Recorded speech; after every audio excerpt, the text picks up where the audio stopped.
রপ্তানি আয়ের বিকল্প বাজার হিসেবে সৌদি আরব হতে পারে সেরা গন্তব্য, এমন প্রত্যাশা রেখেই যাত্রা শুরু করল Saudi Arab Bangladesh chamber of commerce and industries SABCCI।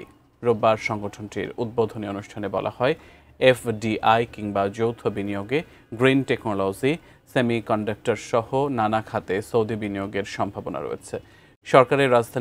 সকালে রাজধানীর গুলশানে সিটি ব্যাংক সেন্টারে আয়োজিত সংবাদ সম্মেলনে SABCCI-র সভাপতি আশরাফুল হক চৌধুরী বলেন, ভূ রাজনৈতিক অস্থিতিশীলতা ও অর্থনৈতিক এই পরিস্থিতিতে সৌদি আরবের সাথে বাণিজ্যিক সম্পর্ক বাংলাদেশের জন্য গুরুত্বপূর্ণ ভূমিকা রাখবে। ব্যবসায়ী মহল অনেকদিন ধরেই সৌদি আরবের সাথে বাণিজ্য করার চেষ্টা করছিলেন, কিন্তু 53 বছরেও তা বাস্তবায়ন করা সম্ভব হয়নি। তবে সৌদি আরব বাংলাদেশ সামিটের মাধ্যমে এবার তা বাস্তবায়ন হতে যাচ্ছে বলেও জানান তিনি। দুদেশের ব্যবসায়ীদের একত্রিত করার জন্য আগামীকাল থেকে 3 দিন বনানীর শেরাটনে অনুষ্ঠিত হতে যাওয়া সামিটে সৌদি আরবের 20 জনের প্রতিনিধি দল অংশ নেবেন।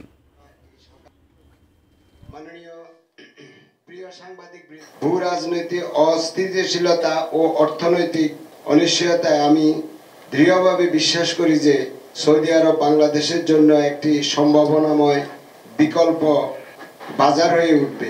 বিশেষত টেক্সটাইল তৈরি, পোশাক, জনশক্তি রপ্তানি, তথ্য প্রযুক্তি, ডিজিটাল ফাইন্যান্স, কৃষি পণ্য ও পরিবেশ বান্ধব পাটজাত পণ্যের বিশাল সুযোগ রয়েছে।